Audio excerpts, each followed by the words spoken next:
Educação, política pública absolutamente fundamental para o desenvolvimento das sociedades em geral, entendida por muitos e entendida em muitos estudos como a chave para a resolução de problemas complexos atrelados ao crescimento e ao desenvolvimento das nações. Em nossa Constituição Federal, ela tem ou carrega consigo uma divisão bastante clara no que diz respeito às responsabilidades dos entes federativos. Em tese, ou de acordo com o que diz o documento, a nossa Constituição, ao município caberiam fundamentalmente os ciclos, ou os estágios, ou os instantes, infantil e fundamental. Mas nós passamos por transformações e passamos por processos atrelados à ideia de municipalização da educação no Brasil nos últimos anos. E é exatamente sobre esse cenário complexo e sobre esses desafios que nós já dirigimos a primeira pergunta para o nosso convidado de hoje. Olavo, municípios tão heterogêneos em realidades tão distintas, responsáveis por questões relativamente semelhantes, a educação nos seus níveis iniciais. É possível traçar um raio-x do que seja a educação e a sua associação ao município no Brasil? Bom, primeiro agradecer o convite por estar aqui, e uma honra, vocês foram meus professores no curso do CLP e estar aqui conversando com vocês motivo de grande responsabilidade. Acho que vale uma contextualização rápida sobre os dados da gestão municipal em termos não de resultados dos alunos, e a gente pode falar, obviamente falaremos sobre isso mais para frente, mas desafio do ponto de vista quantitativo e das diferenças entre os municípios brasileiros no que tange aos números, né? Como você bem colocou, professor Humberto, a divisão hoje do ciclo da educação básica, dos ciclos da educação básica no Brasil, ele é feito educação infantil, quase 100% hoje da oferta de educação infantil cabe aos municípios. O ensino fundamental ele tem uma divisão um tanto quanto interessante no sentido de que você tem o ensino fundamental 1, grande parte dele nos municípios, 80% da oferta de ensino fundamental, anos iniciais, isso é do 1º ao 5º ano do fundamental, sob responsabilidade de municípios, 20% ainda com estados. Esse processo de municipalização que você bem colocou, ele teve um processo de aceleração ao final da década de 90, início dos anos 2000, e uma recente desaceleração e está nesse patamar de 80-20. Né? Você tem uma diferença entre alguns estados, como por exemplo o Ceará, que não tem escolas de ensino fundamental 1, ou pouquíssimas escolas de fundamental 1, e você tem estados como o Rio Grande do Sul, que tem 35% da oferta no estado, tá sob responsabilidade do estado. Então 80-20 é a divisão no ensino fundamental 1. E no fundamental 2, que corresponde ao 6º ao 9º ano, você tem uma divisão de 50-50, grosso modo. E aqui já começa a surgir um desafio que é o conhecido Fundamental 2, que é esquecido. Uma vez que o Fundamental 1, em grande medida, está com os municípios, então as secretarias municipais de educação acabam por ter grande responsabilidade sobre essa etapa, focando grande parte dos esforços no ensino Fundamental 1. O Estado, com o ensino médio, em grande medida, foca nessa etapa da educação básica, e Fundamental 2, como ele tem esse meio a meio, ele acaba sendo o primo que não tem um convívio constante com a família. Né? É a zona de fronteira ali que ninguém se responsabiliza por reformar, né? Então você tem esse primeiro desafio de configuração e distribuição da gestão enquanto responsabilidade. Quando a gente entra nesse ensino fundamental, anos iniciais, você tem um outro desafio no que diz respeito à diferença de tamanhos desses sistemas ao redor dos 5.561 né, municípios no Brasil.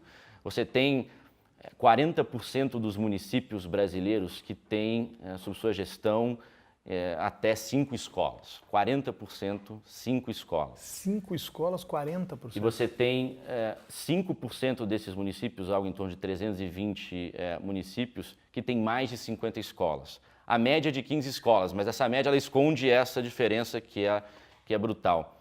O ponto interessante aqui é que 40% desses municípios que têm até 5 escolas, isso corresponde a menos de 10% do contingente total de alunos nessa etapa da educação básica.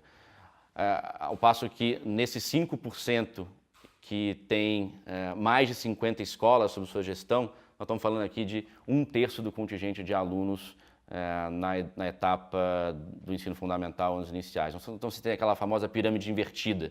Você tem muitos municípios com poucos alunos e poucos municípios com muitos alunos, uma concentração tanto quanto grande. Isso, é claro, traz desafios diferentes para municípios diferentes. Quando a gente fala de resultados, e aqui acho que é o ponto-chave hoje da discussão sobre gestão municipal da educação, que é a questão da qualidade da educação, menos a questão do acesso, né? A gente observa números um tanto quanto alarmantes, né? Mas, de novo, se a gente pegar só a média, a gente perde grande parte da história. Eu vou pegar só um dado aqui de alfabetização na idade certa, que seria considerado hoje pelo Plano Nacional de Educação 8 anos, e os dados mais recentes da Avaliação Nacional de Alfabetização, que é a ANA, de 2014, mostra que, a grosso modo, 50% dos alunos na educação brasileira chegam aos 8 anos sem estarem plenamente alfabetizados. Esse, por si só, já é um número um tanto quanto alarmante. A gravidade desse número, ou dessa questão da alfabetização, ela surge no momento em que a gente quebra essa média entre os municípios mais pobres, os municípios com um nível socioeconômico mais baixo. E aí você vê diferenças gritantes em municípios que chegam a ter 20%, 30% de alunos aos 8 anos com a alfabetização adequada, enquanto em municípios mais ricos esse número chega a 80%. Então essa média esconde um problema não só de qualidade, mas um problema de desigualdade que persiste de maneira muito grande ainda no Brasil. Então acho que, de maneira introdutória e enquanto contexto, acho que seriam alguns dados para colocar nesse nosso debate. E, Olavo, dentro dessa consideração que você fez, mostrando desafios para os grandes e pequenos municípios, os pequenos, né, têm poucas escolas. Qual seria o principal desafio hoje? Talvez não o acesso, mas a qualidade desta educação. E nos grandes, qual seria o desafio? Bom, a questão do acesso uma rápida voltar ao tempo um pouco, uma vez que esse era o desafio de ontem, né, e não muito lá atrás, né? A gente pegar 1970 no Brasil, 50% dos jovens e crianças de 5 a 19 anos, 50% estavam fora da escola, não tinham acesso. Então você não tinha uma oferta suficiente para permitir que todos estivessem dentro da escola. Há um movimento de forte aceleração no final da década de 80, com a Constituição, na Constituição, década de 90, e esse número no ensino fundamental, ele diminui drasticamente até que a gente chega a 1998, com algo em torno de 95% do ensino fundamental, que, como o professor Beto colocou, é de responsabilidade principal dos municípios, com a cobertura quase completa. Só que ainda faltava uma parte dessa história, uma vez que a entrada dos alunos de 4 a 5 anos se tornou obrigatória a partir de 2009, uma emenda constitucional, e muitos dos municípios não ofertavam acesso aos alunos as crianças de 4 a 5 anos.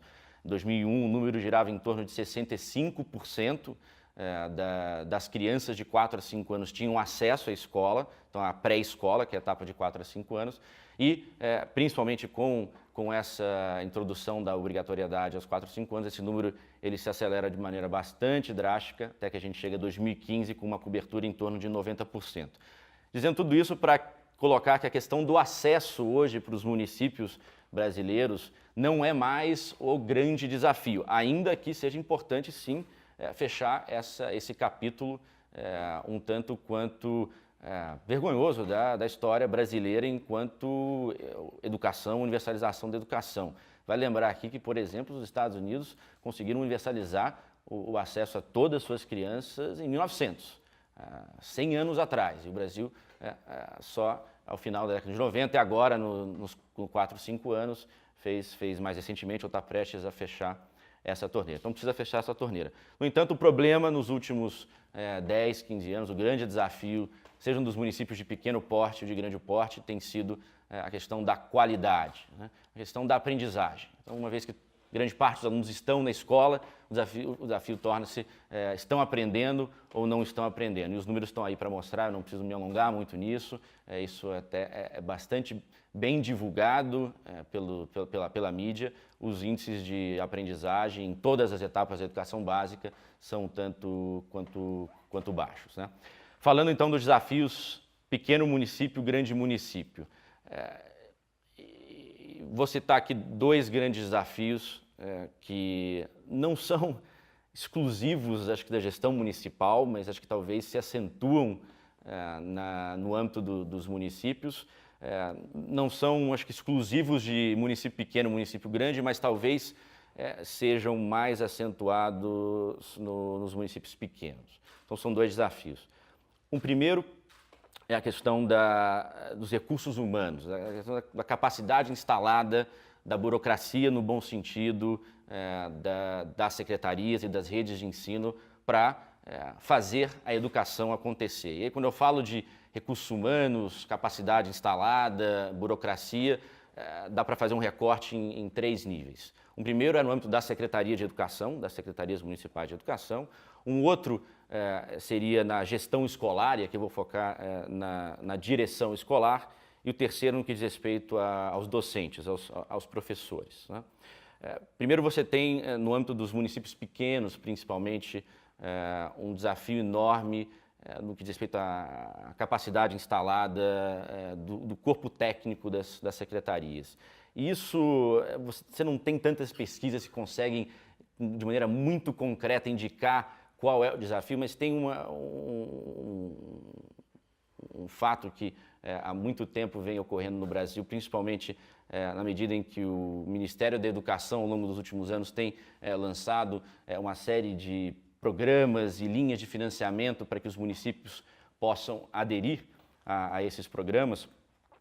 E o que a gente observa ao longo dos anos é que são poucos os municípios que conseguem sequer preencher os critérios e os editais para conseguir a obtenção de verbas ou acesso e adesão a programas que o próprio Ministério da Educação lança a mão. O que acaba acontecendo, isso é um dos fatores relacionados à questão da desigualdade, inclusive, ou até o aumento da desigualdade, porque nos municípios que mais precisam, em geral, é onde você tem o corpo técnico mais frágil no âmbito da Secretaria de Educação.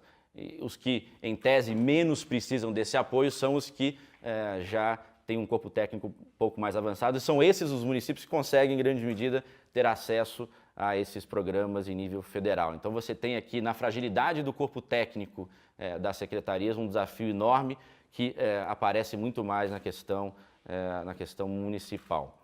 O segundo ponto, no que diz respeito à gestão escolar, eu vou dar um dado apenas para ilustrar o desafio que a gestão escolar no âmbito dos municípios brasileiros enfrenta.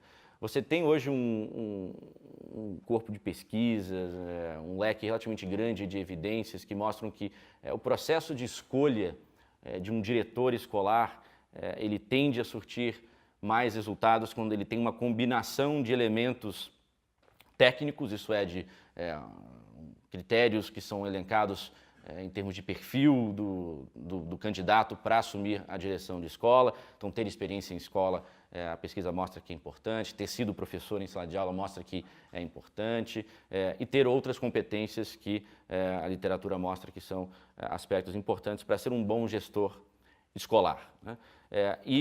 Esse elemento técnico, combinado com elementos de seleção democrática junto com a comunidade, tem aparecido como uma combinação de sucesso ou de maior chance de sucesso no que diz respeito a resultados de aprendizagem.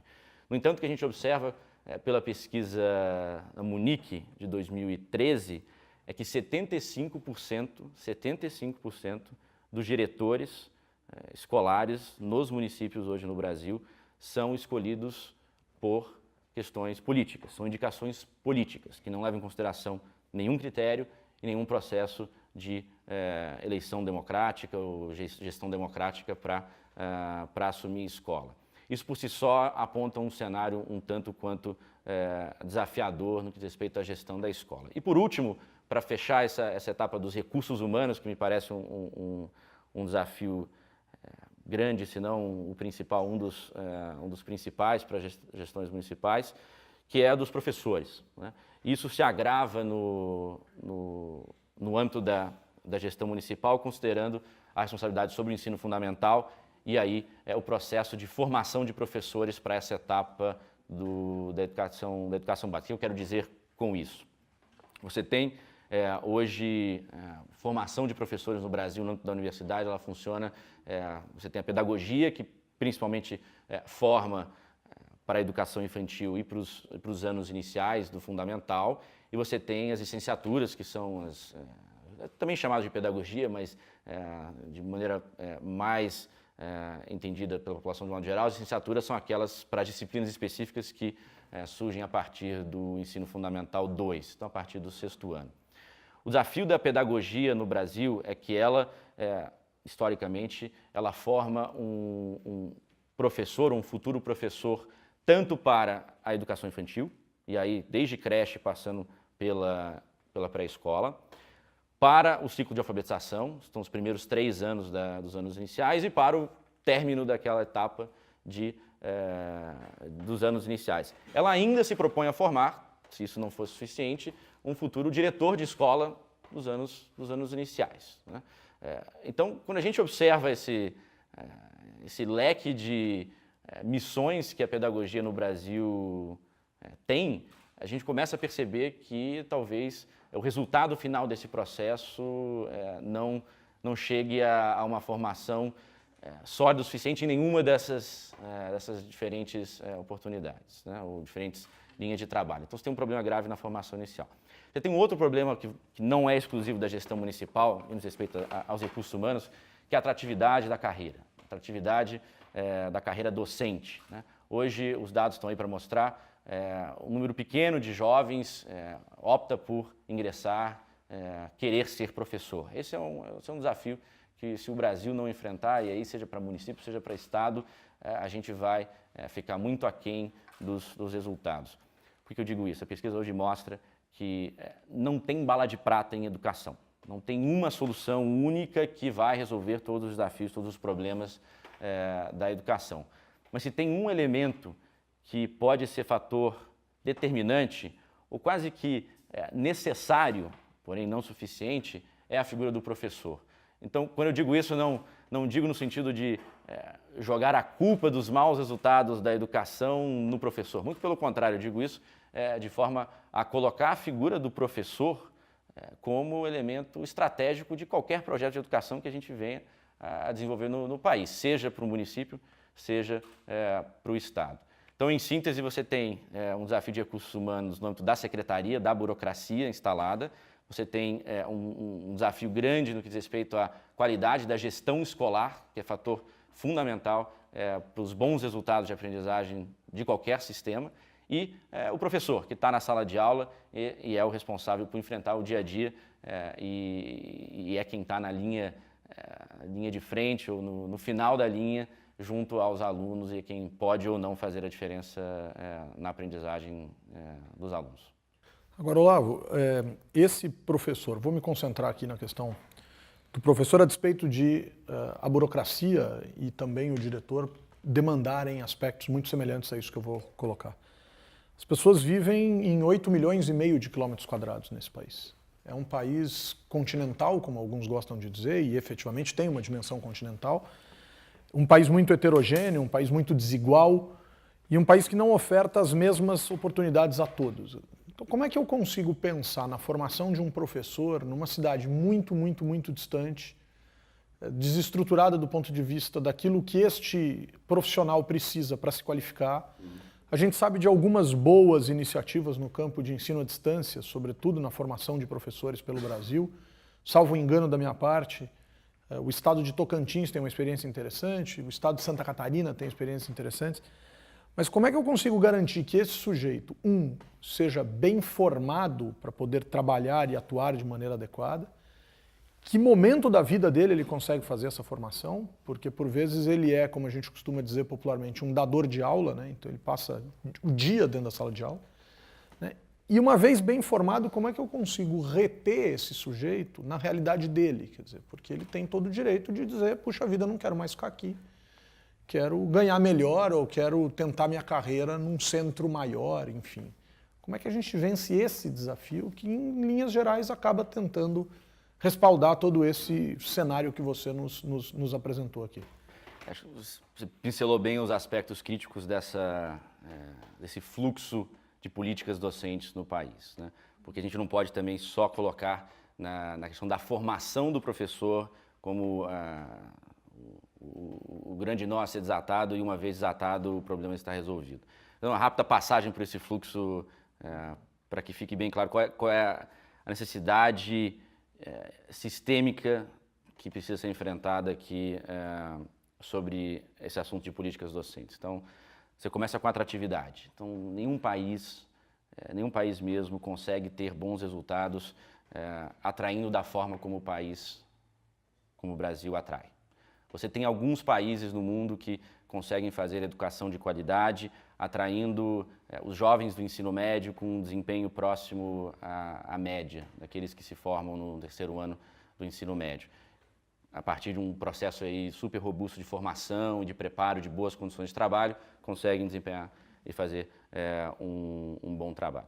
Você tem alguns países que conseguem atrair e tem políticas específicas para atrair os melhores alunos que se formam no ensino médio para a carreira docente.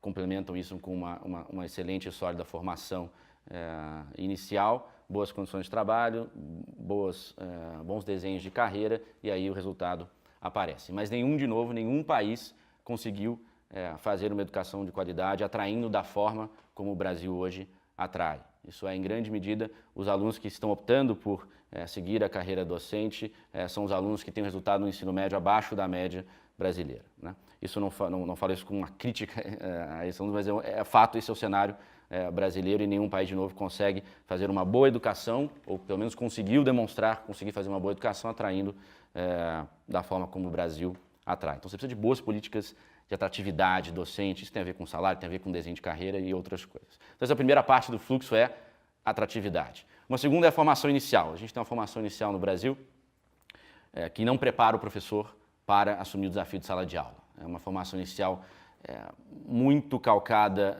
no ensino da teoria, que é sim importante, mas não consegue fazer a passagem para articular a teoria à prática. Tanto é que isso, os professores mesmos apontam, quando chegam no primeiro dia de sala de aula, muitas vezes enfrentam desafios que nunca viram antes na sua vida, então falta aquele preparo inicial para começar a sua carreira. Você tem um terceiro passo desse fluxo de políticas docentes, que são os estágios probatórios.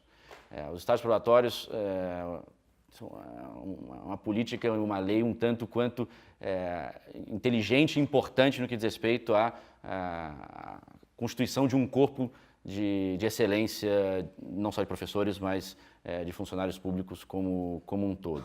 O que a gente vê hoje, na grande maioria dos municípios e estados, é um estágio probatório que não é efetivado assim como ele deveria ser. Então, são os 3 anos em que o professor simplesmente passa por aqueles 3 anos e aí, quando chega ao final, ele é efetivado. Então, os mecanismos que permitiriam você identificar se o professor, naquele momento, tem ou não o perfil para ser professor, não são efetivados e, portanto, a gente não utiliza esse mecanismo da forma como a gente poderia utilizar bem. Você tem um quarto elemento dessa cadeia, que é o ingresso nas redes, o concurso que vem junto aqui ao estágio probatório, né? Hoje os concursos, em grande medida, eles contratam professores a partir de critérios um tanto quanto teóricos e, de novo, não práticos. Você tem algumas experiências que começam a pipocar no Brasil, em alguns municípios, que é a introdução de uma prova didática, que é você tentar, de alguma forma, enxergar se o professor, antes de ser contratado, teve um preparo mínimo para poder assumir o desafio de sala de aula, que, de novo, demanda uma articulação teoria e prática um tanto quanto robusta. E aí você chega na última etapa, ou nas 2 últimas etapas desse fluxo, que é a carreira e a formação continuada, né? E a carreira no Brasil, como você bem colocou, professor Humberto, para o professor, é uma carreira que afasta o bom professor da sala de aula. Isso é pouco falado e esse é um aspecto crítico e que torna um problema um tanto quanto grave ainda mais grave. O que eu quero dizer com isso? Hoje o bom professor, em grande medida, ele é incentivado, no que diz respeito a crescimento na carreira, a fazer isso saindo da sala de aula, virando um coordenador pedagógico, virando um diretor de escola e, eventualmente, virando até um funcionário da Secretaria de Educação ou de uma diretoria regional de ensino, dependendo do tamanho do município. Então, nós não temos como, por exemplo, a Austrália, que recentemente introduziu esse elemento de progressão na carreira, que é uma carreira que você estabelece diferentes etapas e diferentes perfis de professor ou de competências em que um professor tem que dominar ao longo da sua carreira. Na medida em que ele demonstra que ele tem domínio sobre essas competências, ele sobe na carreira. No entanto, permanecendo em sala de aula, até que ao final da sua carreira ele se torna um tutor de professores dentro da sua escola.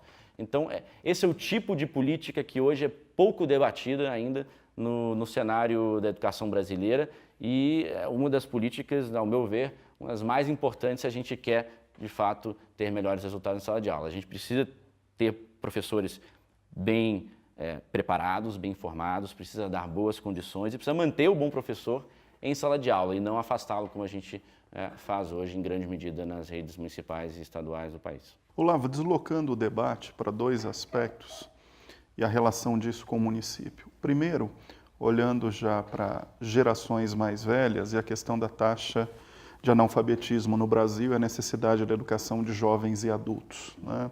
Nós temos aí uma taxa de analfabetismo relativamente alta quando comparada com os países da OCDE, né? Como que a gente pode avançar a partir de práticas nos municípios e se as práticas atuais são suficientes?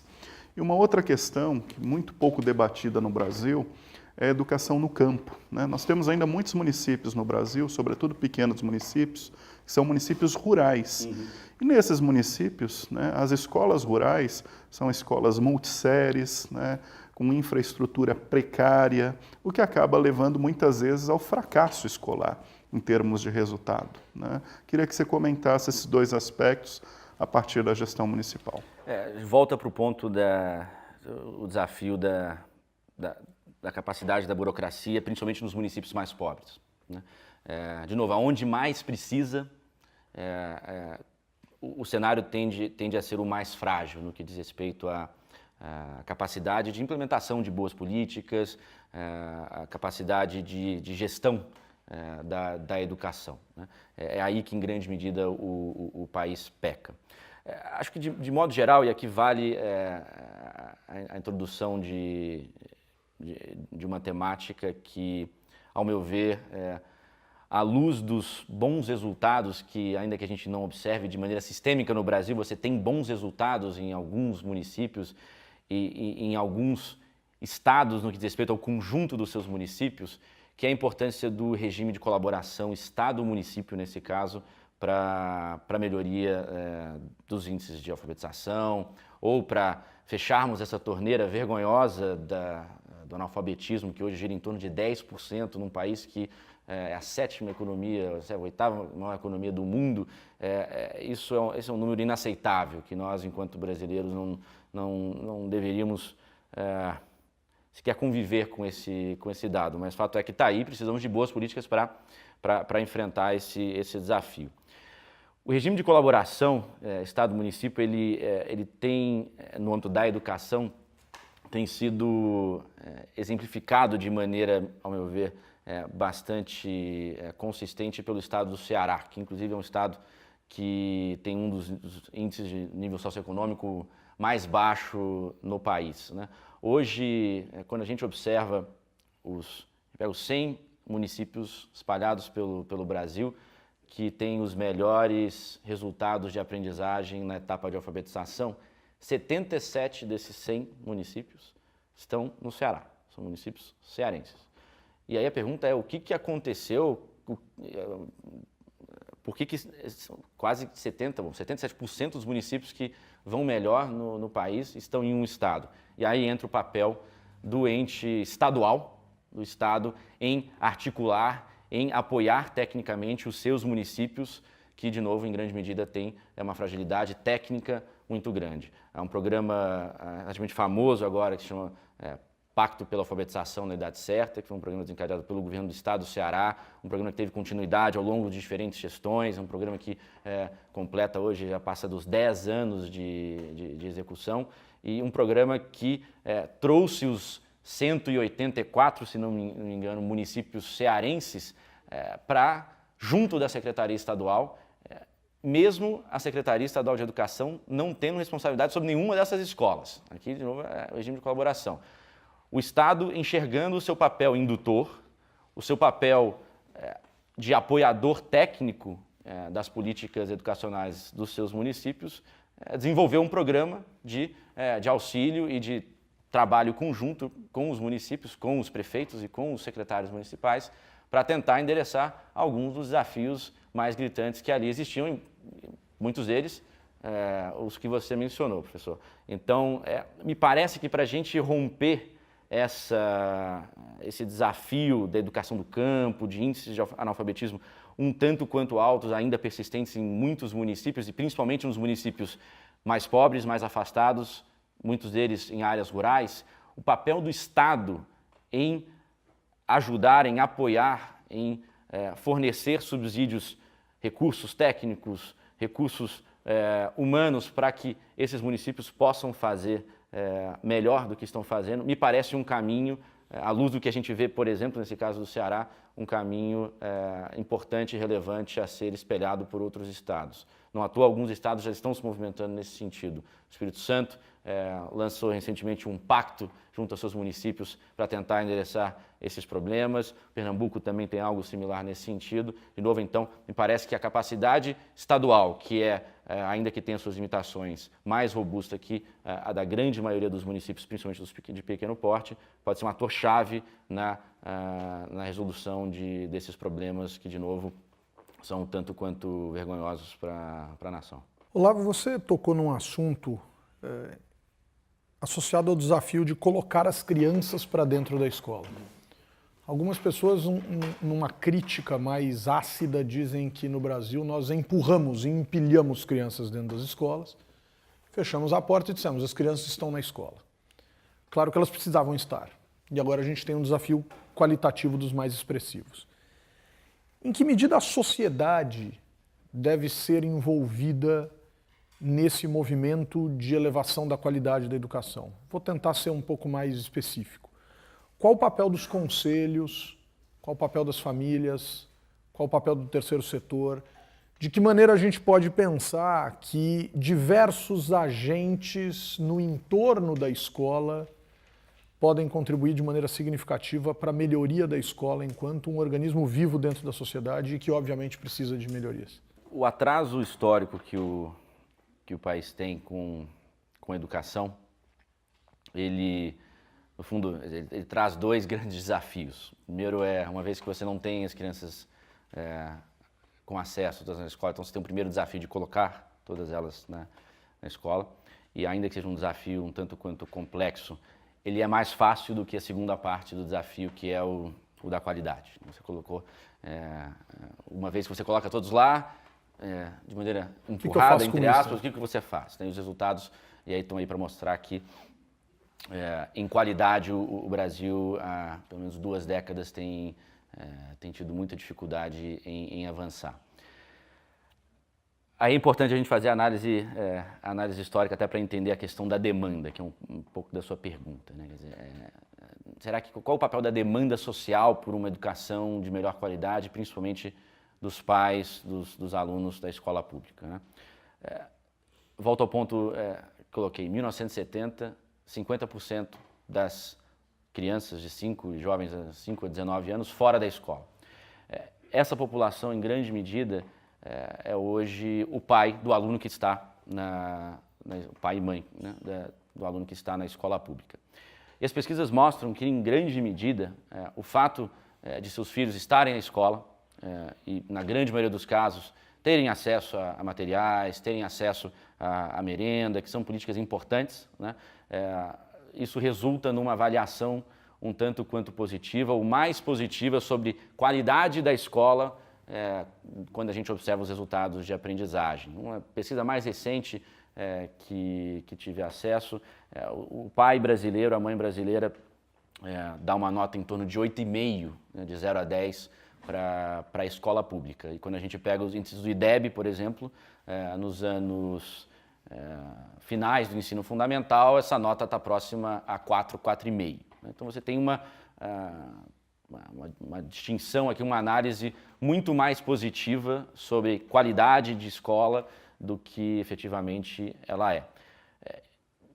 Me parece um tanto quanto injusto a gente atrelar a falta de demanda social a uma análise que vem acompanhada de uma questão de referência e mesmo de comparação com aquilo que tinha ou não tinha em um determinado momento. Então, se eu sou um pai, se eu sou uma mãe que não tive acesso à escola e meu filho hoje pode ter acesso a essa escola, o cenário ele é melhor, né?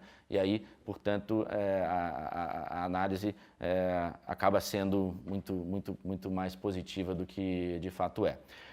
O desafio, portanto, de fazer essa migração, de resolver o problema do acesso para a qualidade, torna-se desafiador, uma vez que a análise sobre qualidade ela é relativamente boa. Uma frase que resume bem de modo geral, os pais acham que a escola é boa, né? Meu filho vai, tem acesso a materiais, merenda, professor está lá. Então, você tem um desafio de criar a urgência, né, e dar centralidade à demanda por uma escola de melhor qualidade, em grande medida por uma questão de referência, né? Pode ser que daqui, imagino eu, seria essa uma boa hipótese, daqui na próxima geração, os filhos dos alunos que hoje estão na escola talvez tenham ali um cenário onde a demanda por qualidade seja maior, uma vez que o patamar de referência será outro. Pode ser, mas acho que a gente não tem o luxo, enquanto nação, de esperar que haja uma troca de geração para que a qualidade da educação melhore. Aí entra o papel, que você acho que bem colocou, professor Humberto, da sociedade civil organizada, em trazer à tona o problema da qualidade da educação de maneira qualificada, de maneira a fazer com que o senso de urgência por mudanças e aí, por sua vez, tenham repercussão no voto, na eleição, naquilo que os candidatos políticos colocam como plataforma prioritária, aí me parece um campo importante de participação e de atuação da sociedade civil em trazer à tona essa dificuldade, esse problema hoje da qualidade, uma vez que, de novo, a percepção de modo geral é que não é um problema tão grande assim. A questão do financiamento, né? Um debate recente, os 10% do PIB, né, na educação, o Plano Nacional de Educação, o Fundeb. Quais são hoje, e se eles existem, os grandes gargalos do financiamento da educação pública no município e quais são caminhos para a gente vencer esses gargalos nos próximos anos? Acho que quase toda a discussão precisa ser bem contextualizada, né? A gente, enquanto nação, investe hoje um pouco mais de 6%, né, do PIB, o que comparado a outros países similares ao Brasil, a gente está até um pouco acima da média, né? Agora, tem a discussão sobre o investimento per capita, né? Se considerar qual é o contingente de alunos que você tem enquanto sua população de alunos, né? E aí o nosso per capita ele é um tanto quanto baixo, né? Mas essa discussão do financiamento precisa ser colocada num contexto em que houve um aumento significativo ao longo dos últimos 10, 15 anos no que diz respeito ao investimento em educação. A gente triplicou o investimento em educação no país ao longo desses últimos anos e nós não observamos mudanças significativas no que diz respeito à qualidade da educação, né? Aqui, claro, do ponto de vista proporcional, quando você triplica o investimento e a gente observa os resultados que a gente observa, ainda que você tenha alguma melhoria importante nos anos iniciais. De modo geral, a educação brasileira continua um tanto quanto grave em termos de resultados. Digo isso para colocar que não basta só aumentar o financiamento. O aumento de financiamento que precisa sim ocorrer, uma vez que você tem um per capita baixo, uma vez que você tem problemas de infraestrutura básica em muitas das escolas, uma vez que você tem um desafio de tornar a carreira dos professores e dos profissionais da educação mais atrativa, o que passa sim por salário, não só, mas passa por uma melhoria na questão salarial para tornar a carreira mais atrativa, não é o único elemento. Então precisa sim aumentar. Mas isso não pode vir acompanhado, ou não pode vir desacompanhado de boas políticas. Não basta só aumentar, abrir a torneira do dinheiro sem que esse dinheiro esteja sendo aplicado nas políticas corretas, nas políticas que são baseadas em evidências e, em grande medida, não generalizando, uma vez que houve avanços importantes, sim, nos últimos 10, 15 anos, mas, em grande medida, esse aumento no financiamento da educação não veio acompanhado de uma aplicação, de uma utilização desse recurso de maneira consistente. Qualidade do gasto. Qualidade do gasto, perfeito. Essa é a discussão hoje que, infelizmente, ela ainda passa um pouco ao largo do debate sobre educação. Ainda há uma ênfase, ao meu ver, muito grande na questão do quantitativo, de quanto se investe em educação, e, de novo, não digo isso para dizer que não tem que se investir mais, acho que, inclusive, temos que parar de entender o gasto em educação como um gasto, e sim como um investimento, porque enquanto desenvolvimento do país e desenvolvimento dos cidadãos. Mas essa discussão não pode vir dissociada de uma noção de qualidade do gasto. E, de novo, os últimos 10, 15 anos, talvez até um pouco mais, estão aí para mostrar que não basta só aumentar o recurso. Precisa ser feito, precisa ser bem gerido, né? Precisa ter uma boa gestão, e aí a qualidade do gasto, a qualidade do investimento é fundamental. Mas, de novo, um debate ainda muito incipiente no que diz respeito às questões sobre financiamento. Num país significativamente heterogêneo, com responsabilidades claras no campo da educação para os municípios, falamos em administrar, em formar, em capacitar e em envolver a sociedade. Olavo, muitíssimo obrigado pela entrevista. Obrigado, novamente um prazer estar aqui. Agradeço o convite.